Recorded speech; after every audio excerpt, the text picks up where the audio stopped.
Okay, here we go. So I do have some standings for you. We have Abe Morales, 1-0. Dave Wilson, 1-0. Joe Pontich, just gonna try to pronounce that. He's 1-0. Actually beat me in the first round. Matt Philibert, 1-0. Mike Lesky, 1-0. Peter, who you're seeing here, 1-0. Troy Lesky, 1-0. And also Yoshi Tate, 1-0 as well. So I'm not sure what these two people are playing. I know Abe is playing a Vanillux deck that he decided to copy from me after I played it last week.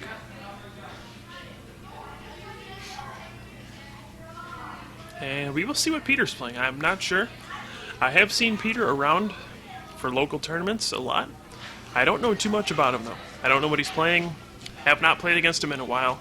He's a decent player from the area, so we'll see if he has anything wacky here. You can see he's been playing for a while. He has those Dusknoir sleeves all the way back from the Stormfront expansion. So he's been around for a while. We'll see what he shows us here. Other results, we have Amber Hart 0-1, Brandon Zettel 0-1, Chastity McLaughlin 0-1, Chris Cobian, of course, we played our first round, he's 0-1, Derek Cranky 0-1, Ken Horton, who's actually the owner of the store, 0-1, and Steve Brockmeyer, also 0-1. So that'll round out the standings. So we're going to get set up here soon. This is round 2. I should probably get a graphic that tells you what round it is sometime soon. Maybe I'll try to do that over lunch, but that's for a later round. And it looks like we see a Zorark in Peter's mulligan there. Abe will draw an extra card for the mulligan, but Zorark, that's going to be an interesting matchup because things that are good against Vanillux are things that can knock it out in one hit. Zorark happens to be one of those cards, and it's also not an EX. So if we can get a Brutal Bash for 130 damage, maybe that'll just be too much for Vanillux to handle. It'll also depend on how quickly Abe gets set up. So this should be an interesting matchup. Vanillux for Abe, Zorark, I'm assuming Darkrai, maybe Weavile as well for Peter. So we'll see how this goes. So we're just going to wait for Peter to set up here. He did mulligan once already. So Abe did start with the extra card. And we have another mulligan. Didn't get to see too much out of Peter other than he's running a dark deck. Saw Zorark in his first mulligan, but you don't really know what's in the deck. There's a lot of dark Pokemon out there. We're going to assume Darkrai, definitely Zorark. And it looks like he's going to take his time and shuffle a nice 6-pile shuffle after he mulligans twice, so probably going to be a few minutes before we set up here still.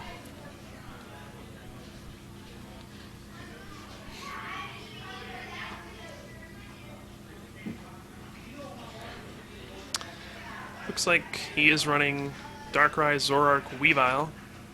That's the word I'm getting. Also, happy Father's Day, if there are any fathers who happen to be watching.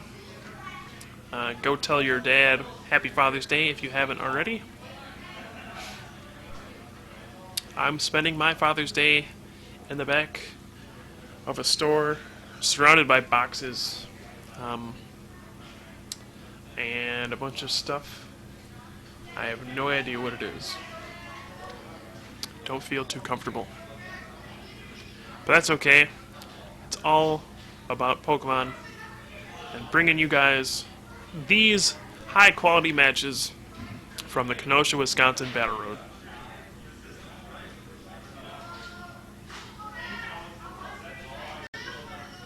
So this is round 2. And it looks like Peter does have a basic finally. Interesting to note, the round did start like 3 minutes ago. This could be a big disadvantage for Abe. But it looks like he'll be going first, so that's good for him. He starts with 2 Vanillites and a Victini against a Zorua and a Darkrai.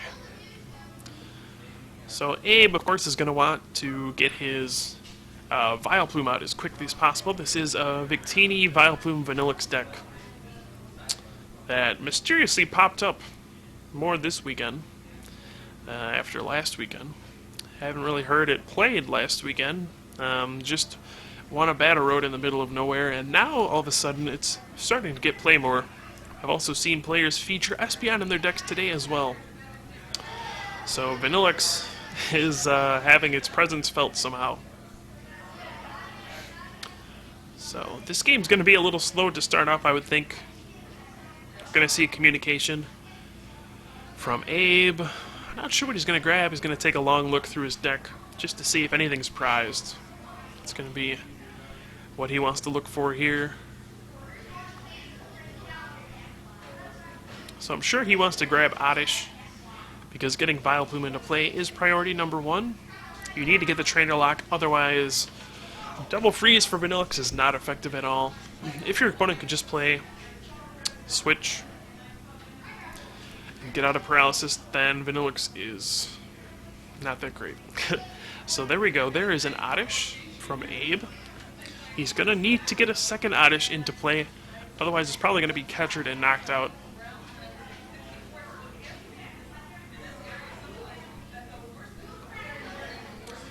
So Abe is actually known for being sort of a slow player, so I apologize on his behalf in advance. It takes a long time to shuffle, takes a long time to think. It also takes a long time to cut his opponent's deck. You'll probably see that soon. And yeah, now we see the Oak's new theory.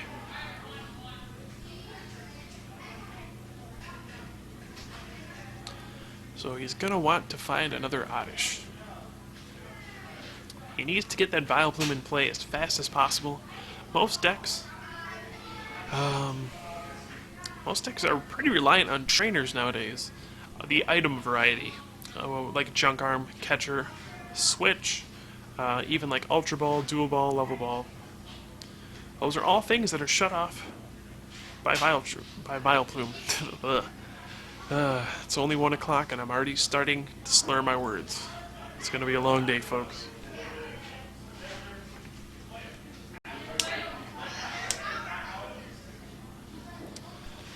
Okay, and looks like Abe's going to start off very aggressively with a beat from Vanillite for 10 damage. How will Peter respond?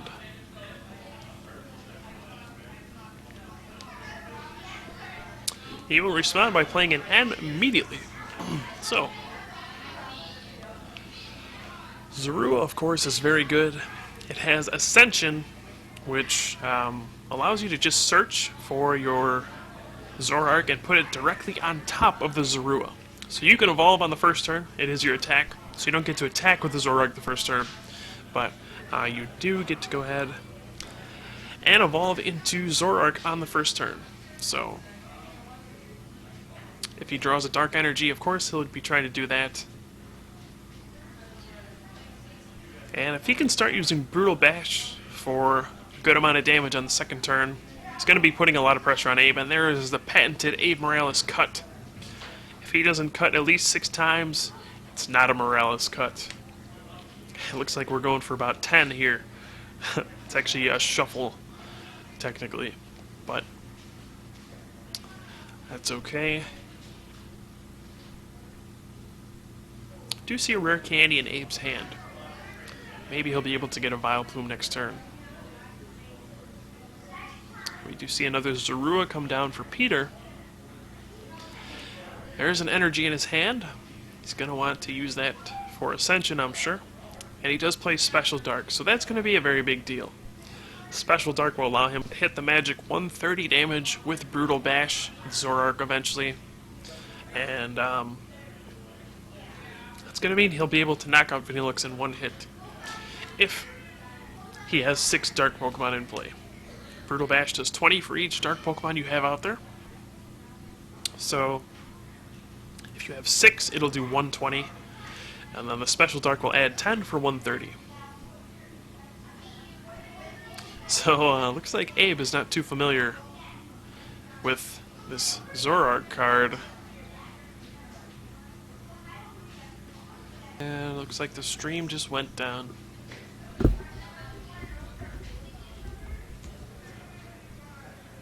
Hopefully it goes up soon. We're not having any internet issues, which Strange. Just XSplit problems, I suppose. First world problems. Hopefully we didn't miss anything too important. Just an ascension from Peter. Abe did have to read Zoroark, so he's not too familiar with it. And here we go. Oh, the dreaded turn 2 Vileplume from Abe. This is the best start he could possibly hope for. If I had to guess right now, I would say Abe will take this game. This is a major advantage. He gets a Vileplume out before his opponent even takes a prize. Normally you have to resort to using twins to search for your rare candy and Vileplume, but Abe has it all in his hand already.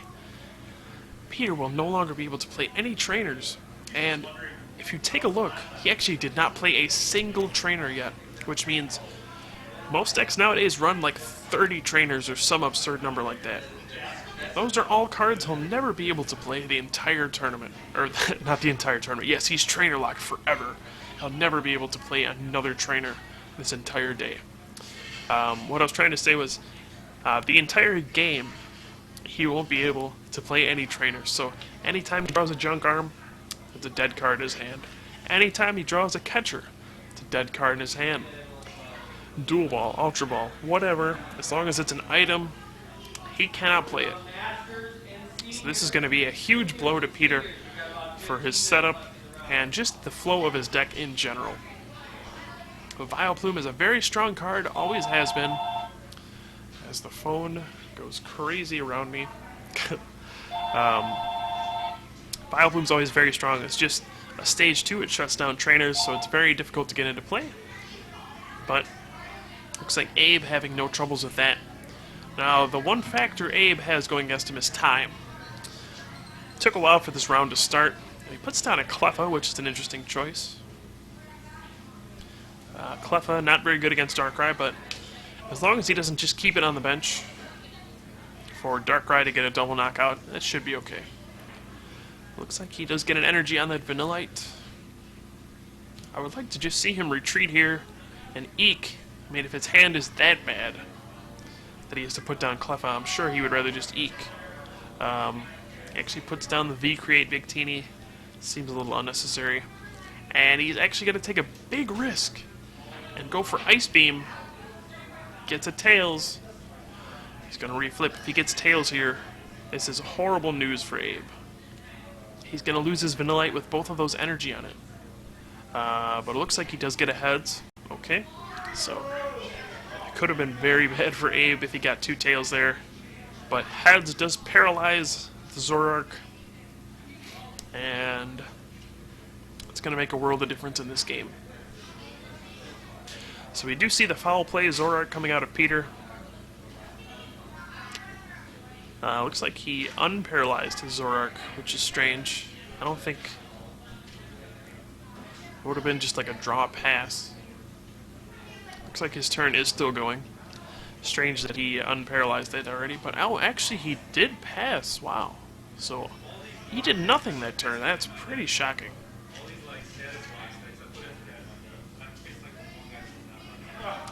And now Abe, for some reason he wants to power up that V-Create Victini. Not too sure why exactly, but he does.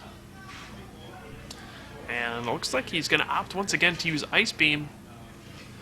Once again, this is a very bad spot for Abe if he hits 2 Tails. There's 1 Tails, we have the reflip for Victory Star, and another Tails. Oh no.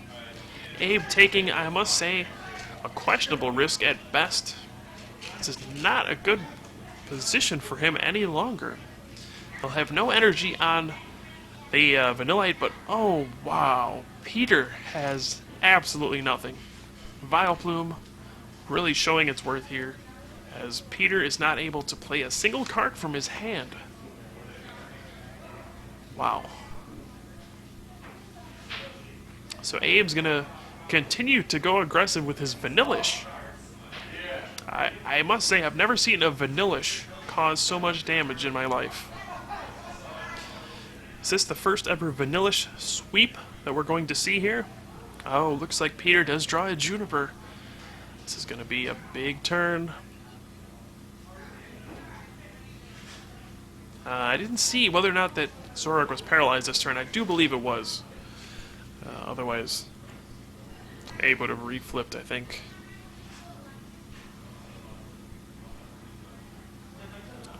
So let's see what Peter draws off of this Juniper. I did see Abe has a Twins in his hand, so he will be able to play that if the Vanilla-ish does get knocked out. Sorry, gotta get my ice cream codes in order. Vanillite is the basic, Vanilla-ish is the stage 1, and Vanillux is the stage 2. Once again, I don't see an energy out of Peter. Oh, and once again, I am incorrect. There is an energy in his hand. So, I don't know whether or not he's paralyzed. It would help if he was consistent turning the Zoroark to the left with paralysis, but looks like he wasn't. And he requests to read Abe's Victini with V-Create. Of course, that does do 100 damage for a Fire and a Colorless if your bench is full.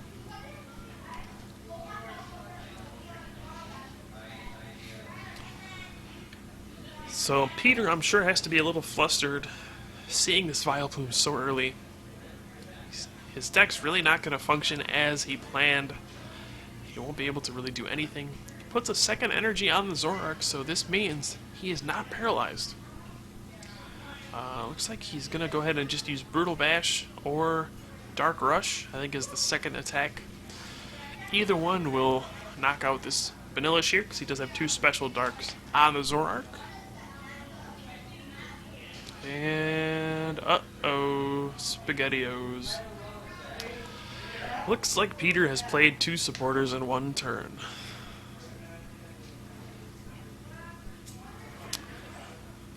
That is unfortunate. Looks like he shuffled his hand into his deck. He's already played a supporter for his turn. That might be a game loss. I've got a question on whether Sharon was played this turn or last turn. This turn. This turn.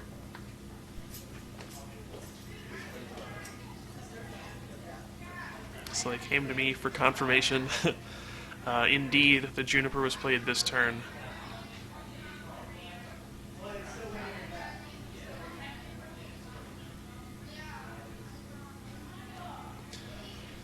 You all saw that, right?